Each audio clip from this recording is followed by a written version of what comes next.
છો? મજામાં? Hello sister, good morning. How are you doing? Good night ભાઈ.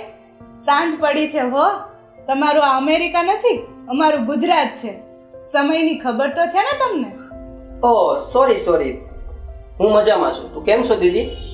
સારું છે. અને સમીર ક્યાં છે? તે જોબ પર ગયો છે. તને તો ખબર જ હોય ને દી, અહીંયા અમારે કેટલું હાર્ડવર્ક કરવું પડે છે, ત્યારે $1 હાથમાં આવે છે.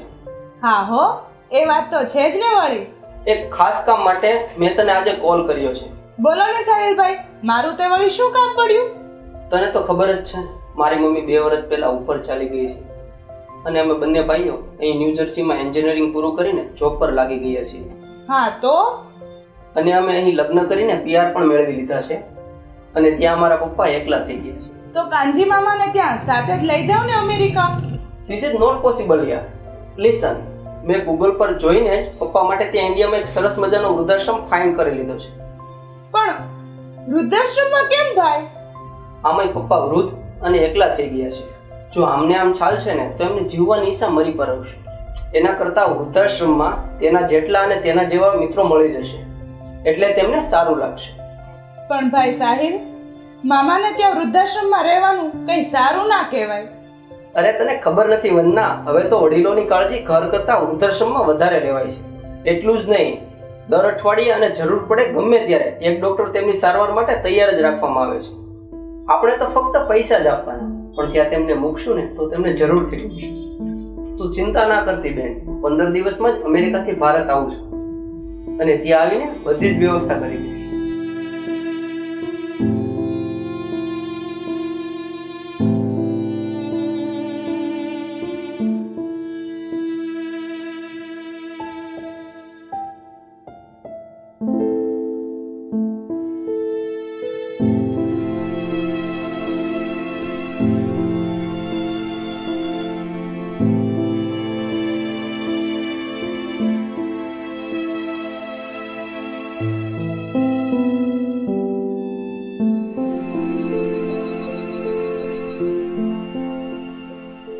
હું લગભગ 5 વર્ષની હતી ત્યારે મારા મમ્મી પપ્પા રોડ એક્સિડન્ટમાં મૃત્યુ પામ્યા હતા.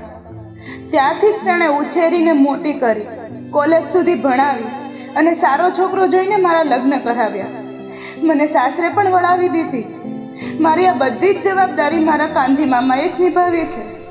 કાનજી મામા અને રમીલા મામીને હું ત્યાં સુધી મમ્મી પપ્પા જ કહેતી હતી, પણ જ્યારથી સમજણી થઈ અને સાચી વાતની ખબર પડી ત્યારથી તેમને મામા કહેવાનું મેં શરૂ કર્યું. શરૂઆતમાં તો મામાએ નારાજગી દર્શાવી, પણ હું બોલવામાં કાંઈ પાછી પડું એમ તો છું નહીં. હું કહેતી મમ્મી એટલે માં અને મામા એટલે ડબલ માં, અને તરત જ મામાને ભેટી પડતી. આમાંય હું એમની એકની એક બેનની એકની એક જ દીકરી હતી ને, એટલે મારા સિવાય એમને મામા કહેવા વાળું કોઈ નહોતું.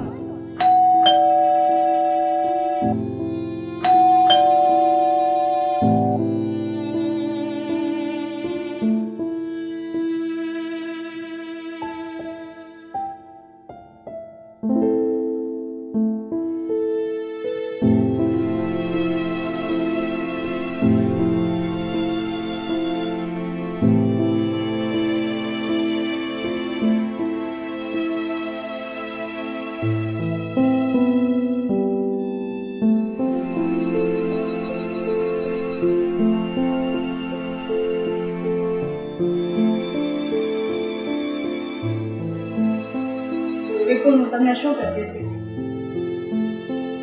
સાહિલભાઈનો આજે ફોન આવ્યો.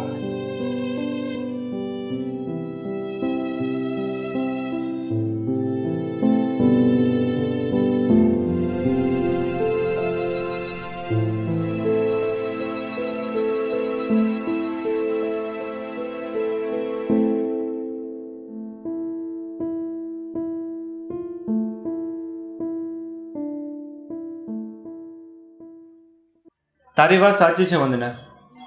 આપણા મમ્મી પપ્પા ગામડે રહે છે અને એ કંઈ અહીં આવવા માગતા નથી. એટલે તું કાલે સવારે સાહિલને ફોન કરજે અને એને કહેજે કે મામા આપણી ઘરે રહે તો એને કંઈ પ્રોબ્લેમ તો નથી ને. મેં સાહિલભાઈને ઔપચારિક તો વાત કરી હતી, તો એમણે કહ્યું કે તું ટ્રાય કરી જો પપ્પા હા પાડે તો એમને કંઈ વાંધો નથી. વિદેશના અને પૈસાના મોહમાં એ બંને ભાઈઓ પોતાની જવાબદારીઓથી પીછો છોડાવવા માંગતા હોય એવું મને લાગે છે. એ બધી ચિંતા છોડ દઉં. કાલે આપણે મામાની ઘરે જઈશું અને બધી ડિસ્કસ કરીશું. ઓકે? પણ આ જ્યારથી સાહિલભાઈએ વૃદ્ધાશ્રમની વાત કરી છે ને ત્યારથી મારા મનમાં મામા સિવાય કંઈ વિચાર જ નથી આવતા. હું જ્યારે નાની હતી ને ત્યારે રમીલા મામી મને ઉઠાડીને નવડાવી દોડાવીને મારું માથું ઓળીને મને સ્કૂલે મોકલતા. મારો લંચ બોક્સ પણ એ ભરી આપતા. જ્યારે હું સ્કૂલેથી પાછી આવતી ત્યારે મારા માથા ઉપર હાથ ફેરીને વાલથી મને જમાડતા હતા. રમીલા મામી તો મને ખૂબ જ ગમતા અને મામા વાર તહેવારે ખરીદી કરવા જતા ત્યારે મામીને વધુ પૈસા આપતા અને કહેતા કે તું ભાણકી માટે તો વસ્તુ લાવવાની જ છો પણ મારા તરફથી પણ કંઈક લેતી આવજો. વંદના, આ બધા સમયના સંબંધ હોય છે. સમય જતાં બધું વિખરાઈ જાય છે. એમાં આપણા હાથમાં કંઈ નથી હોતું. જ્યારે સાહિલ અને સમીર પ્રવાસે જતા ત્યારે મામા મને એમની જોડે અચૂક મોકલતા હતા. ખરેખર મારા મામા અને મામી મારા મા બાપ કરતાં પણ વિશેષ છે. પણ ઘણા દિવસથી મને વિચાર આવે છે મામા બિચારા એકલા કચરા પોતા અને વાસણ એ તો કામવાળી બાઈ કરી જતી હશે પણ જમવાનું કોને ખબર. બિચારાને ટિફિનનું ભાવતું હશે કે નહીં, શું કરે એ કોને કહે. બસ વંદના, બસ. કાલે આપણે મામાની ઘરે જઈશું. તું ખોટી ચિંતા છોડી દે.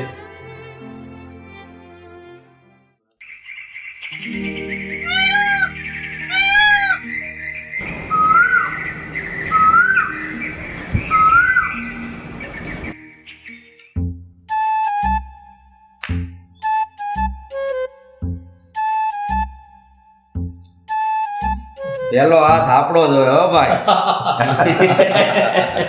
વાહ પ્રાગજીભાઈ વાહ.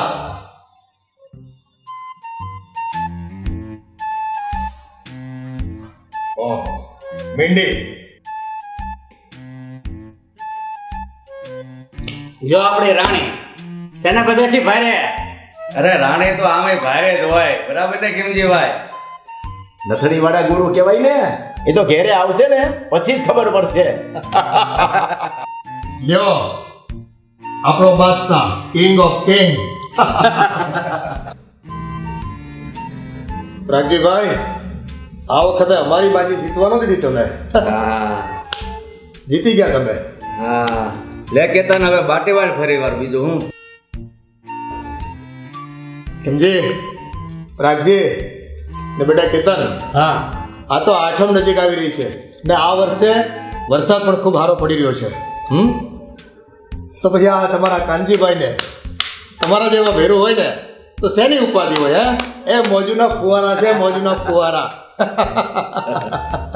કાનજી દાદા, હા આમાં છે ને આખી શેરીમાં સૌથી વધારે તમારે ઘરે રમવાની અને બેહીને વાતો કરવાની બહુ મજા આવે હો. હા હા ભાઈ હા. તારી વાત સાચી હો વાલા. અરે દીકરા, તને ન ખબર હોય, અમે બધા હારે ભણતા હતા ત્યારે નિહાળમાં સૌથી વધારે તોફાની આ કાનજી હતો. કાનજી લે, હું વાત કરો છો કાકા? હા તો અરે ઘણી વાર તો અમારા શંભુ દાદા માસ્તર હુતા હોય ને ત્યાં પાટી ઈટીને આવી જાતો અને ઝપટે અમે બે ચડી જતા. કા ખીમજી? હા. ઠીક છે, હવે જવા દો ને ભાઈ બધી વાતો. એ તો મારું નિર્દોષ બચપણ હતું. અતુલ, હા, પેલા ભજીયા મંગાવતા આવ્યા કે નહીં? અહીં ક્યાંક લાવ્યો તો છે હો. જો જો ટાઢાનો થઈ જાય હો, પછી ખાવાની મજા નહીં આવે. એ વાત સાચી હો. દાદા ઊભો થઈ લઈ જાય. હાલો લેતો હું. પેલા ભજીયા ખાવી.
અરે દીકરા, અમારે તો અહીં રોજ પાર્ટી જ હોય છે.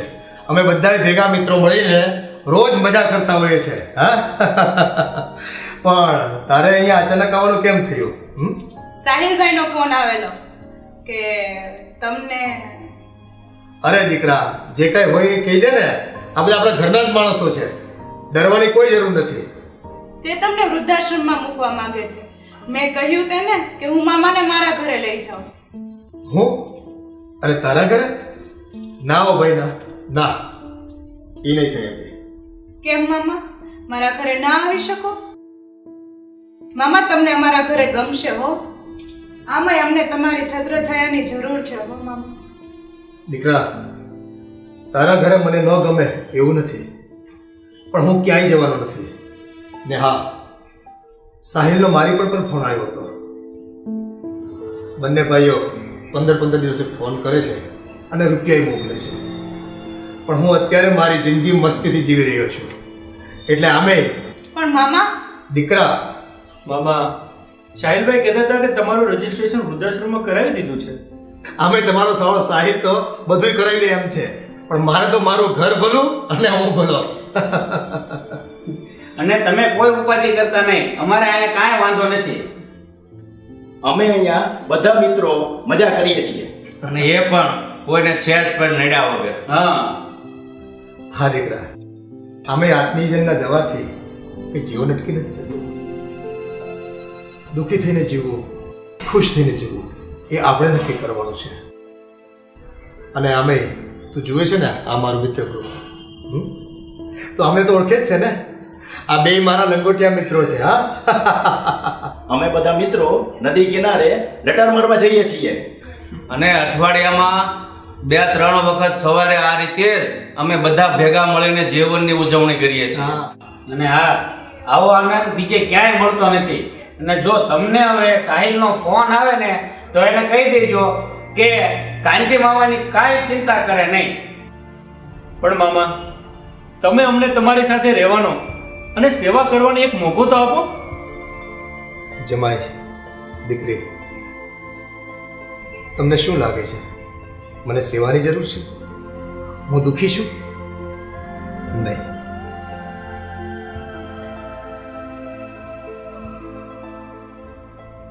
જો ભાઈ દીકરા, જો જમાઈ, મને જ્યારે એમ લાગશે ને કે હું એકલો નહીં રહી શકું ત્યારે સ્વૈચ્છિક રીતે તમારા ઘરે આવી જઈશ. પણ હા, હું વૃદ્ધાશ્રમમાં નહીં જાઉં. ને આમે હું હજી વૃદ્ધ થયો નથી. હું તો 50 વર્ષનો યુવાન છું. યુવાન